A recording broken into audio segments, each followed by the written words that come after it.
in 2019, Bendel's closed, and actually Lord and Taylor closed a few weeks apart from each other.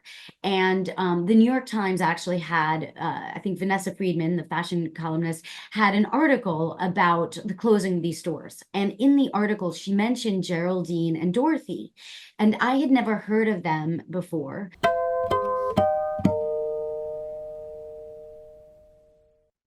Good evening, everyone. Thanks for joining this American Inspiration event presented by American Ancestors, the Boston Public Library, Peabody Essex Museum, and GBH Forum Network. I'm Margaret Talcott, Director of Literary Programs at American Ancestors and the creator of this series. All of us behind the scenes are delighted you're with us tonight in the land of American history, women's history, looking at cultural trends, how women intersected with and influenced the world of fashion as consumers and as executives, and the rise and fall of America's best-loved, best-known department stores. On the screen is a schedule for our hour-long event centered on the book When Women Ran Fifth Avenue, Glamour and Power at the Dawn of American Fashion, a work of history by Julie Satow. Our guest author will soon join us on screen to discuss this work and share some great photos for about 20 minutes. Then Ms. Satow will be joined by fashion curator Petra Slinkard of Peabody Essex Museum. Good evening and welcome. Thank you, Margaret.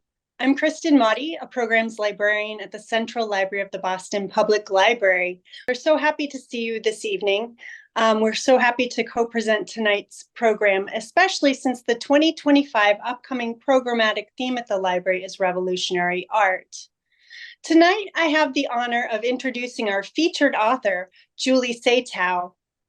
Julie Satow is an award-winning journalist. The Plaza, her noted previous book, is from 2019.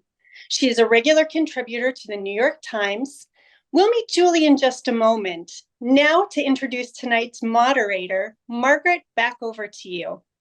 Thanks, Kristen. It is now my pleasure to introduce the moderator. Joining us for the third time in the American Inspiration Series, backed by popular demand, Petra Slinkard is the Director of Curatorial Affairs at the Nancy B. Putnam Curator of Fashion and Textiles at the Peabody Essex Museum in Salem, Massachusetts. She oversees the museum's fashion and design collection and gallery, and she leads PEM's award-winning curatorial program. She'll be with us shortly, but for now, welcome to you, Julie. I really loved your book. As I said, these department stores are interwoven with the lives of so many of us. Just today, as I told you, a friend of mine was waxing nostalgic about lunches at Lord & Taylor. I shopped as a teen here in Boston at Filene's. I went to school with members of the Nordstrom and Wanamaker families. My husband and I were lucky to get wedding presents from Gumps. I have memories of Bendels and Bergdorfs from my 2 decades of working in New York City. This is such history, and I think all of us that are with you tonight, 1,200 of us registered, we all have such history with these stores, and we are all eager to hear from you. So just quickly get us started. Over to you. Thank you so much, Margaret, for that lovely introduction, and Kristen and Petra and everyone for organizing this evening. I'm very much excited. I'm going to go through just a brief slideshow to give you a little background about the book, maybe a little tease. There's quite a bit of material I'd like to cover, so I'm just going to jump right in. Once Americans purchased what they could not make themselves in dry goods shops. These were usually quite cramped and filled floor to ceiling with a hodgepodge of goods, ranging from coffee cans to bags of flour. There was little thought to how they were organized, and many things remained on the shelves for months and even years, gathering dust and growing stale. Typically, customers would go to the dry goods outpost with a shopping list. Then they'd ask for their specific items, and a clerk, who was almost always male, would retrieve it for them. When they went to purchase the items, customers would almost always have to haggle and negotiate the price. But in the early 20th century, this began to change. In 1838, Le Bon Marché opened in Paris. It's often credited as the world's first department store, and it was a simply astonishing place that revolutionized shopping. Le Bon Marché had oversized plate glass windows that featured mannequins dressed in the latest fashions. Everything had a publicly listed price, and perhaps the biggest thing, anyone was allowed to enter the store with no obligation to buy, just for the joy of running their hands along beautiful displays of silk shawls or to smell the wondrous aromas wafting from the perfume counters. In America, the Marble Palace stunned onlookers when it opened in 1846 on Chambers Street in Lower Manhattan. It boasted such novelties as a ladies' parlor where women could preen in front of Parisian-imported full-length mirrors.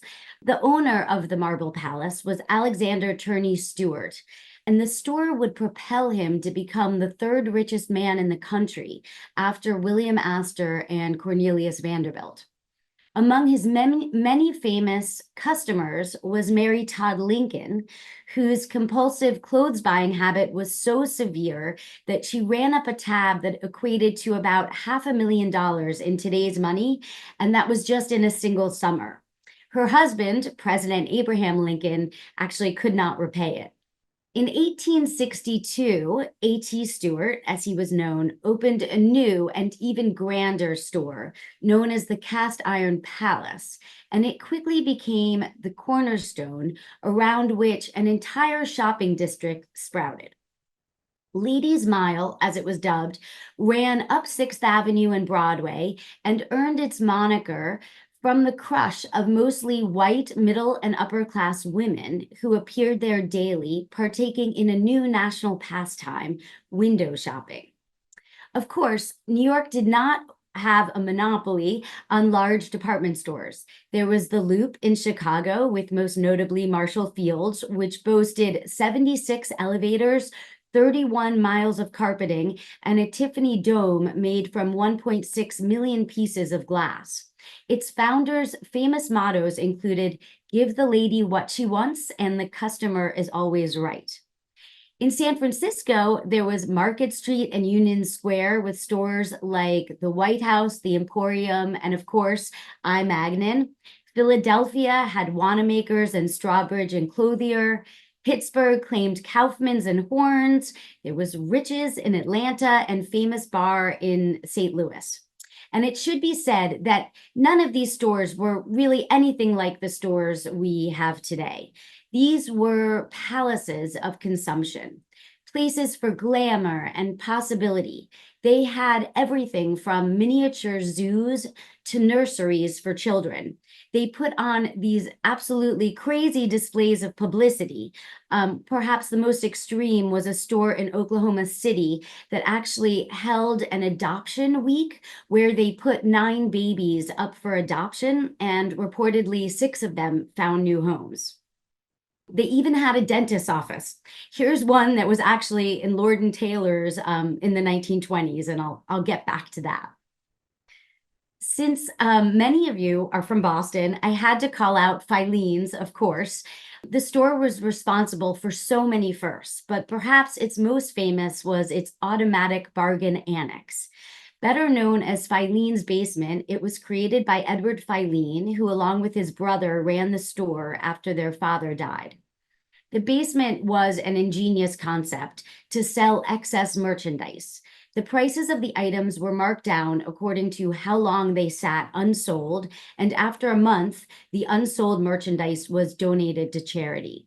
The store was also among the first to offer money-back guarantees and to institute a minimum wage for female employees.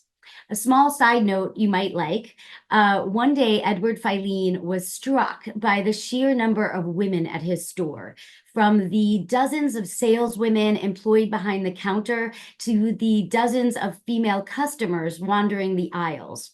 Surveying the scene, he called it an Adamless Eden, and that was actually the title I almost used for the book.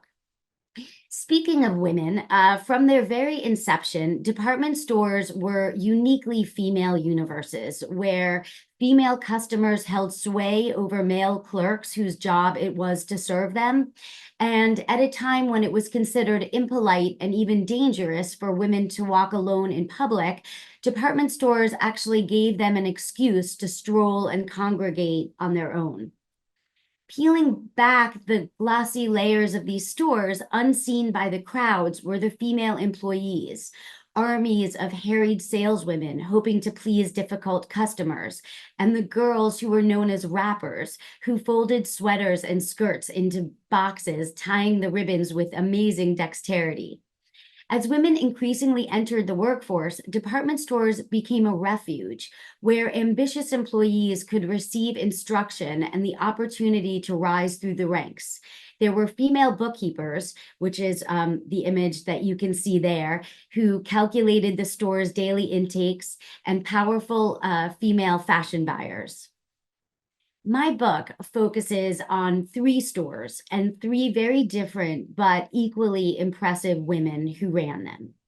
Bonwit Teller was founded in 1907 and was one of New York's most exclusive, well-appointed department stores. But during the Great Depression, like so many other businesses, it teetered on the cusp of bankruptcy. Its founder, the German emigre Paul Bonwit, was forced to sell, and while he remained as president, the new owner became Floyd Odlum. Floyd was a Wall Street tycoon. He was very rich. Supposedly, he was the 10th richest man in America during the Depression, but he was not a shopper. Since Bonwit Teller was such a money loser, he planned to close it. But in those years, obviously, that would have meant throwing hundreds of people out of work when there were no other jobs, very possibly leading to their starvation and destitution. So instead of closing the store, Floyd asked his wife, Hortense, if she might go to Bonwit Teller and see how it might be improved and possibly stay open. Floyd was from Colorado, and Hortense, like her husband, grew up very far from the world of Fifth Avenue department stores. She came from a tiny town near what is now Zion National Park in Utah. The story of how her and Floyd came to be in New York City is detailed in the book, so I'm not going to go into it here. I'll just jump ahead to say that in a matter of a year, Hortense, who had never held a paying job before, was named the president of Bonwit Teller. And this was in 1934. She became the first woman to helm a major department store. And a year into her tenure, Bonwit Teller was more profitable than it had been even during the heyday of the Jazz Age, when obviously the economy was booming. Hortense did a bunch of things to turn Bonwit Teller around, but one I'm just going to highlight here. In conjunction with Glamour magazine, she actually sponsored a contest called Make the Most of Yourself, which was essentially a beauty pageant held in reverse. The winner was the one who was the least attractive, and the idea was that this ugly duckling would be transformed by the ministrations of Bonwit Teller stylists. The hapless winner was Callie Foots, who wrote to the judges, quote, "I have a proboscis that would make Jimmy Durant look to his laurels," and compared herself to Bull Montana with a hangover. She was brought to New York, where she visited a dietitian. She was styled with an entirely fresh wardrobe and a new hairdo, and she even met with a plastic surgeon who gave her a new nose. The contest was followed avidly by the press, and thousands tuned in when Bonwit Teller revealed her transformation. And their advertising showed her before and after, and noted that she'd even changed her name from Callie Foots to Carol Faust. Faustian bargain, to be sure. While successful in business, things weren't perfect for Hortense. So suffice it to say that Jackie Cochran, who was a famous aviatrix and a close friend of Amelia Earhart, she can be seen in the upper left-hand corner with Jackie there. She's the one on the right. So she had something to do with it. And again, I have to leave the story there, but I hope you'll read to find out more. Another store that I focus on is Lord & Taylor. one of America's oldest stores. It was founded in 1826 by Samuel Lord as a dry goods outpost near the fishing docks of the East River waterfront. By the 1920s, Lord and Taylor had moved uptown to Fifth Avenue and 38th Street, where some of you might remember it. It boasted over 2,000 employees. It had a staff cafeteria, the dentist office I showed you earlier, a resort in the Catskills where staff could enjoy free vacations, and they even offered after-hours classes for its employees on everything from accounting and marketing to etiquette. Dorothy Shaver was a small-town girl who joined Lord and Taylor in 1924 and worked her way up the ranks until in 1945 she was named its president. Dorothy came from Mena, Arkansas, a railroad town that was very small and pretty notorious for its racism. Her grandfather was actually a leader of the Ku Klux Klan, and he was also the county sheriff. Dorothy arrived in New York City in 1919. So to give you a little context, that's a year before, that's a year before women earned the right to vote. She was single and in her 20s and came to New York with her younger sister, Elsie.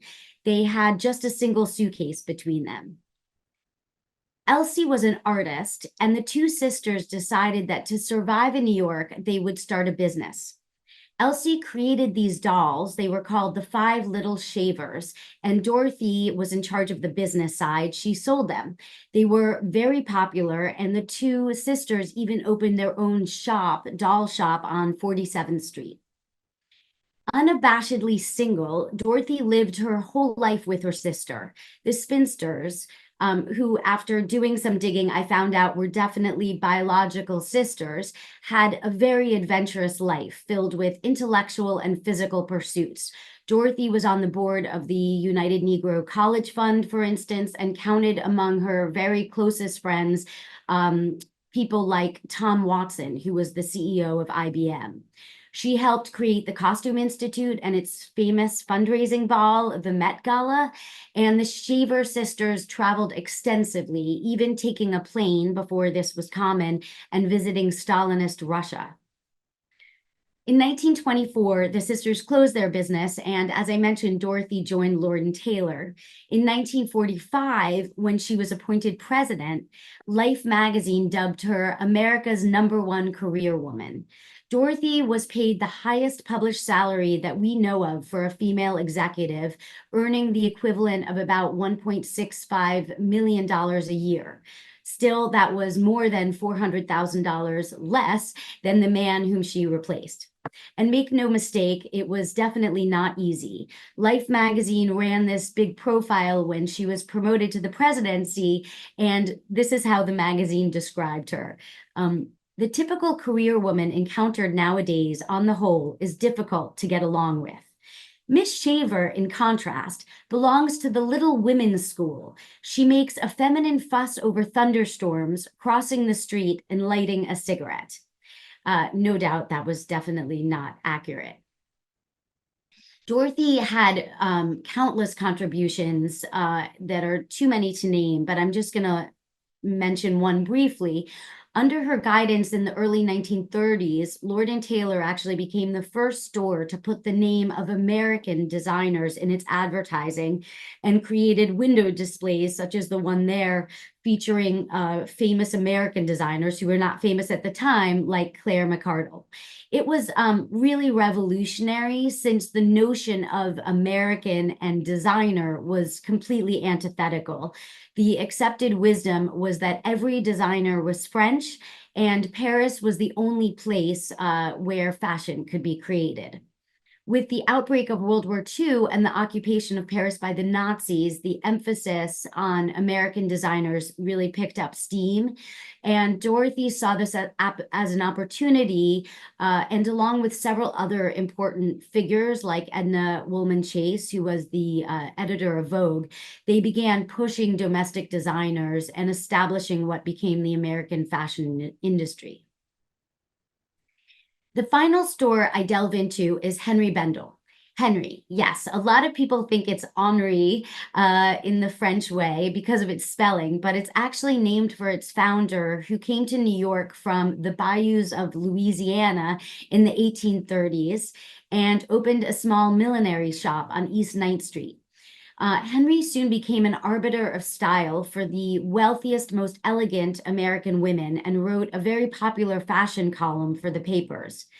But after Henry died, the store really started to lose its standing. And by the 1950s, it was a bastion of the old-fashioned carriage trade, serving rich but aging dowagers. Geraldine Stutz, who you can see here, was a fashion editor at Glamour magazine, where she was the shoe editor, and where in the 1940s she hired a young, unknown illustrator, Andy Warhol, to create drawings of shoes to accompany her magazine stories. Geraldine caught the eye of a businessman who ran a shoe conglomerate, and he lured her away from the magazine to work for him. When he purchased Bendel's in 1959, he installed Geraldine, who was just 33 at the time, to become its president. When Geraldine got to Bendel's, the first thing she did was tackle the main floor. Bendel's was very small for a department store, and its main floor looked more like a bowling alley. It was very long and narrow and dark, not appealing to customers. So Geraldine came up with an ingenious idea that she dubbed the Street of Shops. It was basically a street paved in marble where you could stroll and visit various beautifully appointed boutiques. Here you can see Sentiments, which sold perfumes, and the Leg Shop, which specialized in stockings. Today, we really take for granted the idea of a boutique within a boutique, but she really created this shopping concept. And when it opened, her competitors laughed at this young single woman who had not much experience, and they called it the Street of Flops. But pretty soon, Bendel's really became the definition of chic. And in the 1960s and 70s, and really through the mid-80s, Bendel's was the place to shop for everyone from Babe Paley to Mick Jagger. There was even the so-called Bendel's look, which New York Magazine colorfully described as dog whistle style. Clothes with a pitch so high and special that only the thinnest and most sophisticated women would hear its call. So I'm going to just close out this brief slideshow. I hope it gave you a little taste of the book with one more image. And I thought I'd end with a quote from Geraldine, since I think it just really sums up all the women in the book so well. And also, it was her birthday on Monday. She would have been 100, so it seems really fitting. She had many famous mottos, but one of them was, "Fashion says me too, while style says only me." And I feel like through all their life challenges, my three characters and really all the women in the book had, if nothing else, impeccable style. So thank you so much. And I look forward to talking with Petra and answering your questions. Thank you, Julie. Well, first off, huge congratulations. Thank you. I have my book, and as you can see, I've already earmarked and flagged many things. But Margaret kicked us off by sharing a personal story, and I have two that I thought I would share with you. First off, that my grandparents met at Marshall Fields. My grandmother was in the jewelry department as a shop girl, and my grandfather was a window dresser, as he was once known. And also, I happened to be in New York in winter of 2019, one day before Bendel's closed, and I still have my receipt that says final sale. So I feel like it's a little bit of a full circle. But to Margaret's point, these stores have touched people's lives in so many ways. And what you have done in this really well-researched, very thoughtful publication is, I think, connect the personal with the national, with the collective. Because it's a multi-layered story. And, one of the things I think that came through to me just in reading reviews and the way that people are responding is that someone might approach this book and think, oh, it's about, female entrepreneurs. Someone might approach this book and say, oh, well, it's about fashion history. And of course, it's about all of these things, but you've done a wonderful job of sort of weaving together this narrative in a way that I think is really compelling, but also teaches us about a moment in time. And so I think that the number one question that we've gotten this evening is, why? Why these women? Why this story? And why in this moment? Yeah, thank you so much for those kind comments. I really appreciate it. Yeah, department stores, I also have that connection, that nostalgia for it. Growing up in New York, Bloomingdale's was our store where I would get my school clothes, and I have all those memories. And I don't know, when I finished writing the book about the history of the Plaza Hotel, which was, also had kind of a nostalgia to it. I was thinking about other important institutions kind of like that we've lost. And my agent actually mentioned, what about the idea of store wars?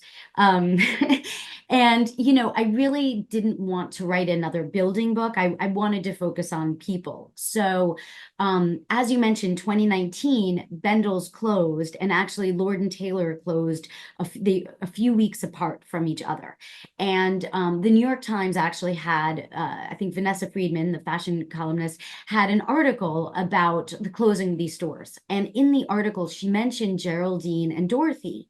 And I had never heard of them before. And I started going down kind of this research rabbit hole, as one does, about who these women were. And they were just so compelling and fascinating, and they were so important, and I couldn't believe I had never heard of them.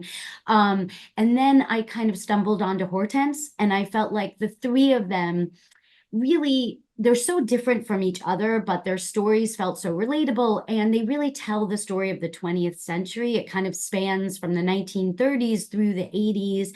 And I don't know, it just seemed like the perfect way to do it. I felt like they spoke to one another, even though they didn't actually interact very much with each other. And I kind of felt like I was in conversation with them. So I just had my book.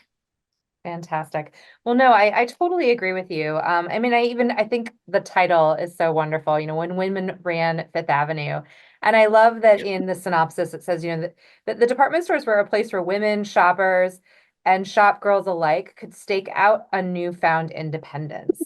And independence definitely is a thread that is run throughout the book, even though there were individuals, of course, like Hortense, who were sort of struggling with what it meant to be a working mother. And, I'd say even in 2024, we see that conversation play out all the time. And that notion of sort of pitting women against one another as, oh, well, I may be a working woman and or I'm a stay-at-home mom.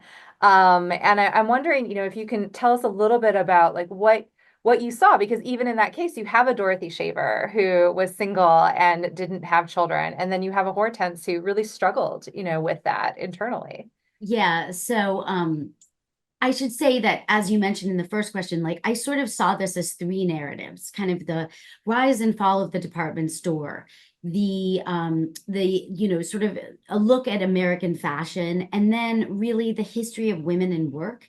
And I think that's, just selfish. As a working mom myself, I wrote most of this and researched most of it during COVID when I was home alone with two small children. So it was very much a struggle. And I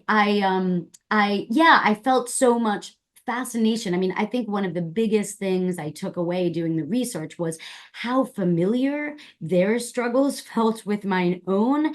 And, sort of, I think in a way, inspiration that they were going through the same thing when it was undoubtedly more difficult because there was no cultural support for working women at all. And they were under so much pressure that they managed to make it work and use their individual decisions. As you said, they each made very different decisions in terms of their personal life and how they handled work-life balance. And yeah, it was, Hortense was the hardest for me to write, and I rewrote it a few times, I should say.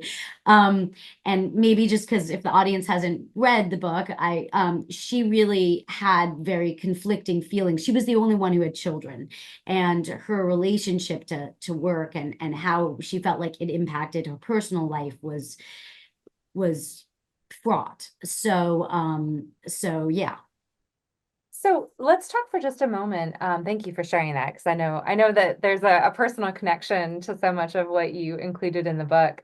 But let's talk about for just a moment, those shop girls, those kind of unnamed, unknown, unless they're, part of our individual familial histories, those women, because of course, as you said, that this captures the 20th century and the rise of fashion, but it's not just fashion. This is about shopping. This is about urban planning. This is about innovation. But if we go back just a step further, just a few decades prior, even, and we think about, you mentioned the Triangle Shirtwaist fire, and that being a quintessential moment in U.S. history where women who were relegated to the role of production exclusively, and the way in which women and female labor was used even in the United States in what we would now determine as underpaid or sweatshop labor,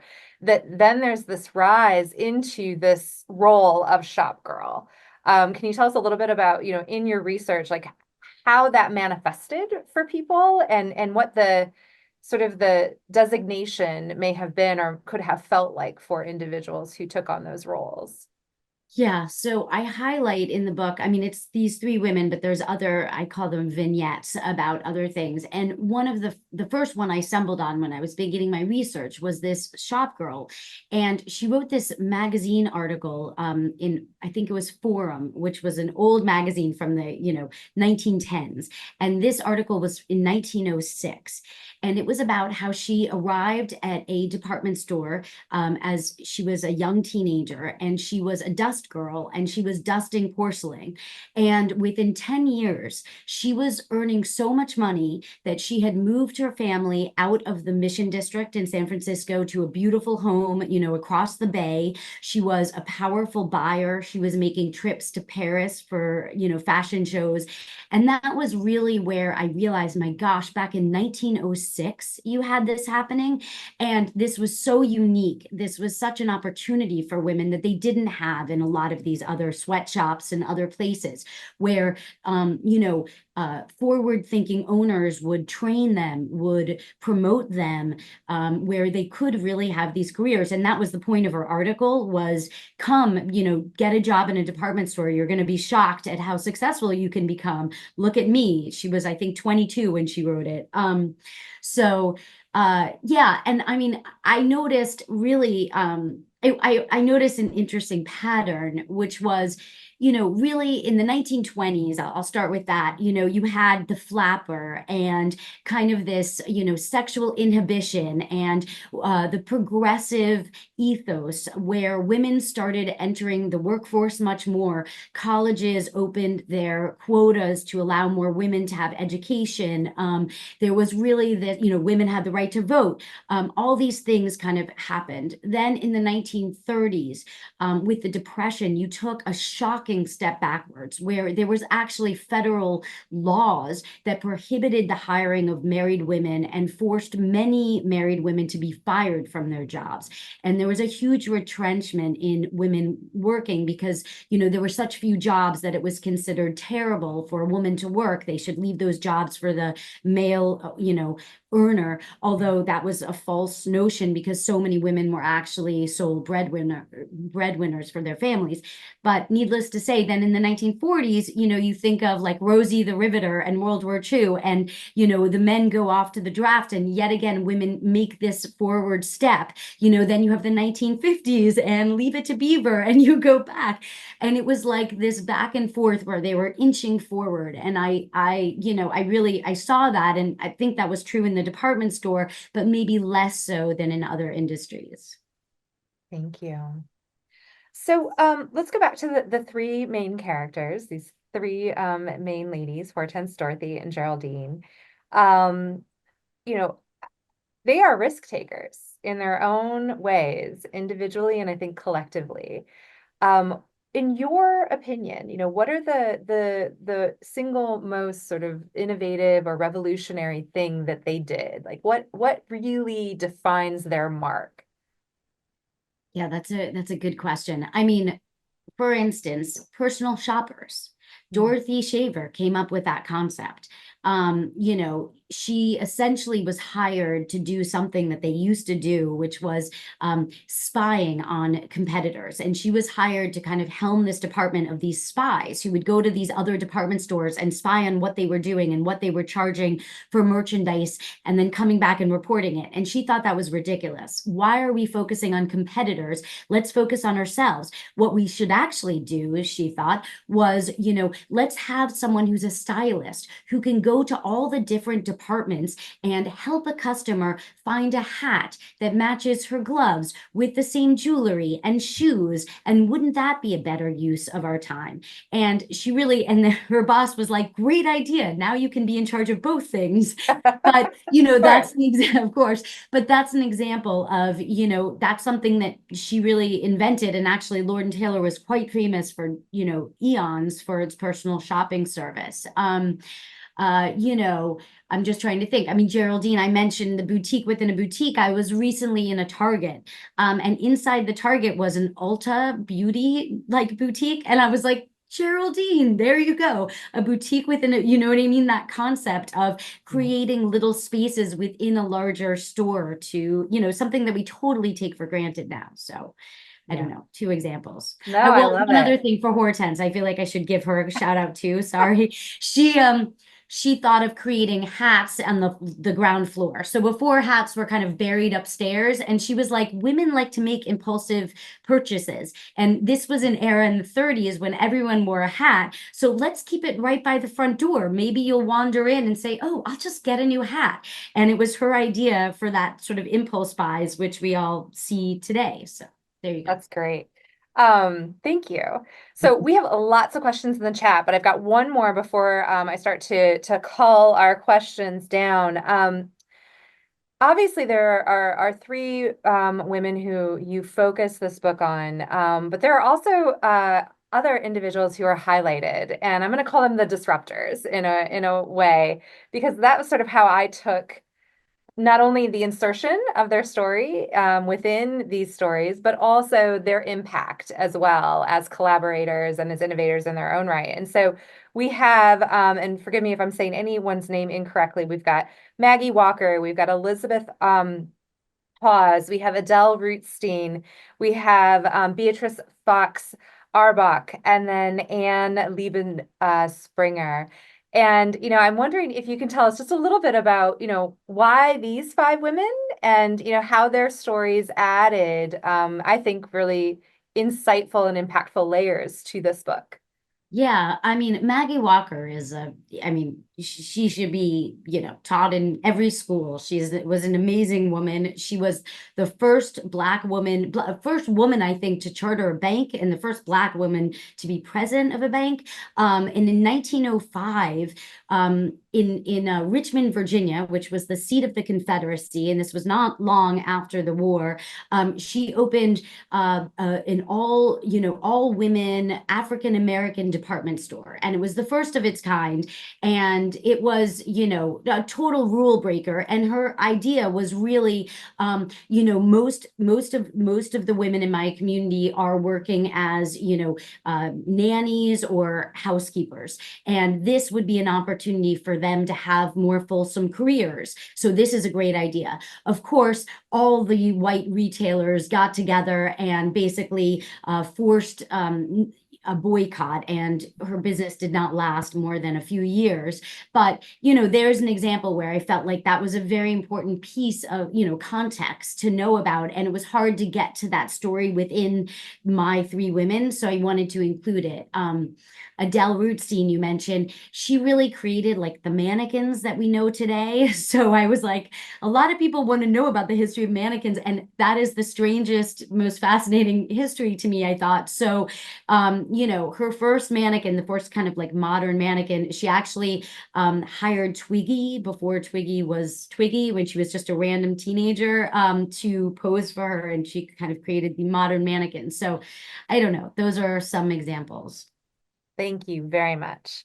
Okay, so we also have several questions that pertain to the demise of the department store. And I think in your afterword, you very beautifully call out almost the irony, I guess, of, you know, eventually a WeWork and then an Amazon taking over the space of the Fifth Avenue Lord and Taylor. But specifically, there was a question in the chat that says, you know, why do department stores continue to flourish overseas? Like those in Paris and elsewhere, and while they close or are closing in the US.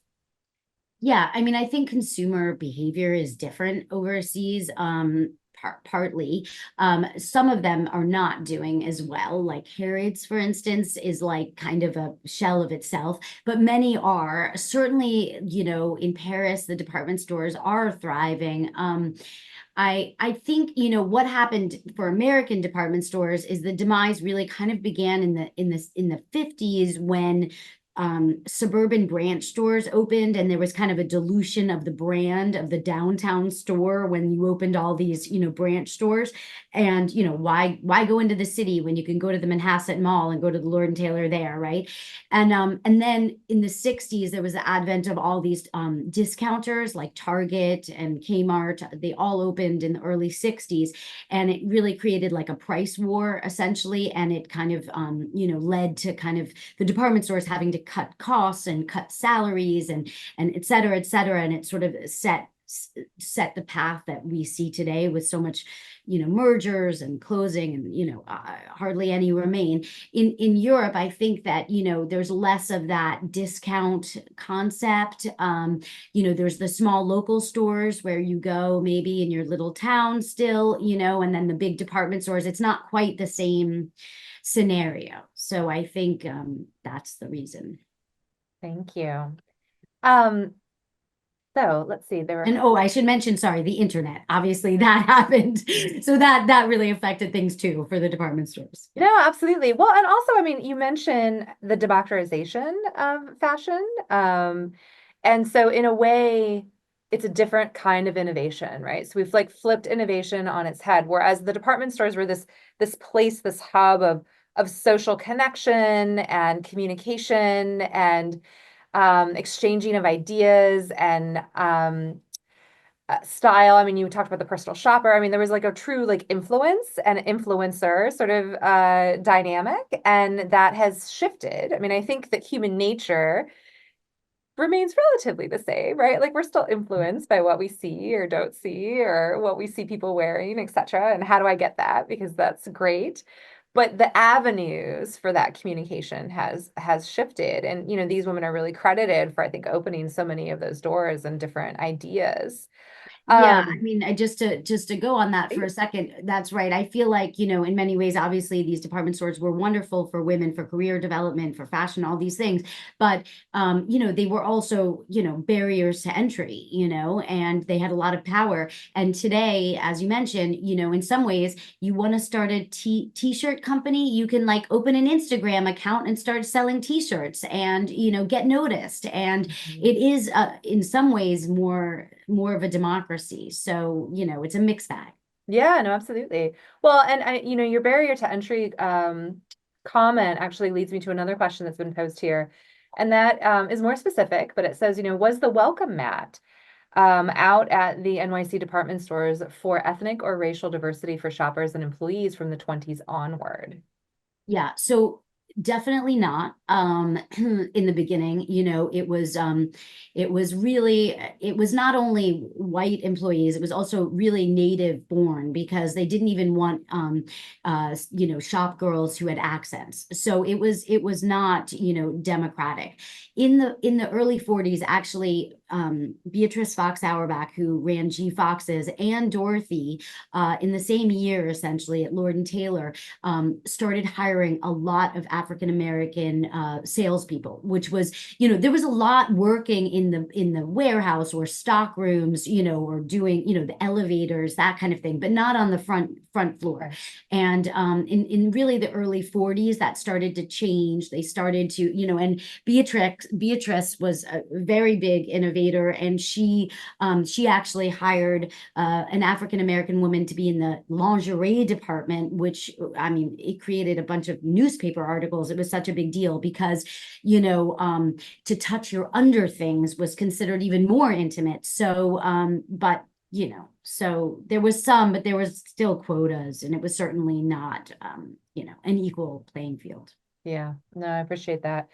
So there was a question, and I actually share this question because the photos that you use in your presentation and in the book are just so vivid and so beautiful. And as a fashion historian, I've seen some of them from time to time, but definitely not to this level of crispness. But just in general, the research, and I loved your note on research and sort of the depths that you went and the places that you went. I mean, yearbooks and et cetera, as this foundation upon which you learned about these individual women. Can you tell us a little bit about those photos and where they came from? And they are included in the book, but also some of your research techniques, because you are trained as a journalist. Yeah, so actually a few of the photos in the slideshow actually are not in my book because it's very expensive to get the rights to all the things in the book. So I actually had, and there were more that I wish I could have used, but I had a budget. Yeah, I mean, the research was, I felt like none of the three women have ever had biographies written about them. There's been some dissertations for Dorothy, and maybe Geraldine had one, but really no full biographies. And it was really challenging to tell their stories. And I did various things. And the photos go along with that. So for instance, for Dorothy, I really was struggling to find any living family members. So I actually hired a genealogist who helped me track down her great niece, it was like, manna from heaven for a researcher, because she was like, great, come on down. I actually have a basement filled with items from Elsie, who was an artist and who created all these scrapbooks about their lives. And also she had a ton of photos. So that was really amazing. It was a treasure trove. And actually I'm hoping one of the fashion archives will take some of her materials, because some of the stories have never been told before about her upbringing and her family, and the materials are really I think of value, because Dorothy does have an archive in the Smithsonian, so I use that too. For Hortense, she was Mormon, and they do an incredible job with genealogy. So I went to Utah and I went to the Pioneer Museum in St. George, and they had all this stuff about her, and I can get into more of it, but I know we're probably tight on time. But yes, I do a lot of stuff. No, I love it. I love it. It's so good. So, there are many questions that pertain to sort of, as I said, kind of the demise of the grand department store. But there are also a lot of questions that pertain to our shift in just dressing, proper dressing, dressing in a more maybe potentially stylish or glamorous way. I mean, obviously you mentioned the innovation of moving, the hats to the first floor, and the notion of the impulse buy. Of course, my grandmother talked a lot about never leaving the house without gloves. She was born in 1911. And, the way in which style has evolved, in your research and in reflecting on these stories, what might you offer to some people who are asking about, where are we in a fashion moment, in a retail moment, in a shopping moment? Yeah, I mean, I guess I would point to the beginning of sportswear, which I think has really, America, we're famous for wearing leggings, right, to everything, or spandex now and all. Really, that was basically an American creation, and you probably know much more about this actually than me, but this, I think that Dorothy and the American look and this whole American sportswear that she helped promote in the 40s and, essentially became sportswear that we're wearing today. So I think, there is a connector between all of that. In terms of fashion today, I mean, I think it's very, I have to speak from the point of view of stores and shopping. It's become very bifurcated. So department stores, for instance, you have very high-end department stores like Bergdorf Goodman, and then you have Marshall's, which focuses on, discounts. Clothes. And it used to be that you could go into and like a Macy's, and I should say Macy's is one of the last few kind of middle of the road where you can buy, $10 packs of underwear, but you can also get a mink coat. And that used to be the way those stores are. And Macy's, is doing terribly and obviously has just announced closing of, 150 stores earlier this year, because I think that's not really working. It's just not how we're shopping. We're shopping much more kind of targeted, which is sad because you're not just like wandering the aisles and finding something, in the same way that we used to. But yeah, and I am curious about, particularly the rise in interest in vintage fashion, how that will come back. But that is another conversation for another time. I know that you are going to share something really special with us, but before you do, I just want to say thank you again. I know that every time someone produces something like this, there's always a little piece of themselves in it, interwoven. And so we're grateful to you. And the book has been receiving rave reviews, and they are much deserved. So thank you very much for your time and the conversation. oh, thank you so much. Yeah, I'm Thank you very grateful. both. Really, thank you both for a really brilliant view into the retail industry, and into the lives of these truly remarkable women and their families. And I absolutely love it that you hired a genealogist, Julie. Thank you for that plug. And you learn about people through their families, past and present. So thank you for that. And thank you both. And as we do for all our authors in the American Inspiration Authors Series, as Petra suggested, we've asked Julie to do a final reading from her book. So back to you for that, Julie. Thank you. And some photos. We have some photos to share related to that. This is a slightly condensed version of the first 2 pages from the prologue of the book. As ice gathered several inches thick on the Hudson River and the mercury plummeted below freezing, Hortense Odlum stepped from her chauffeured car onto the Fifth Avenue sidewalk. Gripping her felt hat to her auburn updo, she stared at the Art Deco skyscraper looming above her, at the 2-story entryway made of filigreed bronze and glass, and the words Bonwit Teller etched prominently into the limestone facade. A morning rush of passers-by leaned against the gale, men lugging briefcases as they trudged toward glass-walled boardrooms, and women in nubby woolen coats ready for a day serving coffee and taking stenography.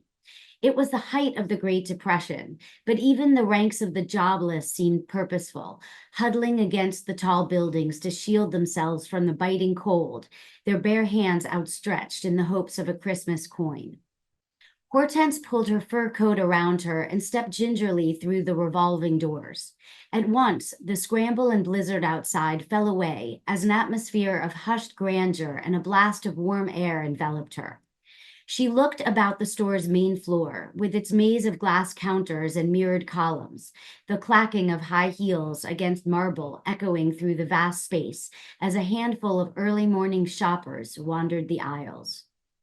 Eyeing the bank of elevators sitting along the far wall, Hortense walked toward them, clasping her purse nervously as she asked the operator for the 11th floor.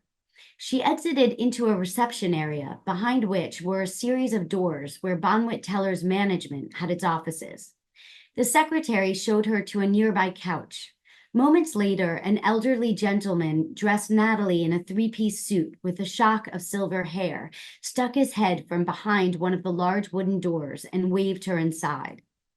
Paul Bonwit, the 70-year-old merchant gestured for Hortense to sit across from his imposing presidential desk, and she took her seat with a small, polite smile. Mr. Bonwit, who had come from Germany in his youth and founded his store 4 decades earlier, had spent countless hours charming wealthy housewives with his old-world manners and continental accent. Bonwit Teller had always been one of New York's most exclusive, well-appointed department stores.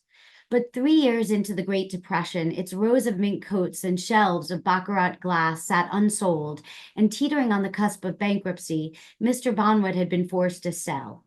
The new owner, Floyd Odlum, was a Wall Street tycoon and one of America's richest men. So far, Mr. Bonwit had managed to keep Floyd at bay, holding onto his large carpeted office and his position as store president. But now Floyd's wife had made a sudden appearance, and Mr. Bonwit was confounded by the arrival of this 41-year-old mother of 2. The merchant had little way of knowing that Hortense's inexperience belied an instinctive business acumen, that by the following year their roles would reverse, with this housewife occupying the corner office at Bonwit Teller, sitting at the stately desk as her secretary took dictation, supervising more than 1,000 employees and directing a store that boasted record-breaking sales. Hortense was setting herself on a path that would thrust her into a career that she never intended, and would challenge her notions of womanhood and force her to confront difficult truths. It was the start of a journey that would lay the groundwork for an evolution of the grand department store and a metamorphosis of American fashion. Thank you.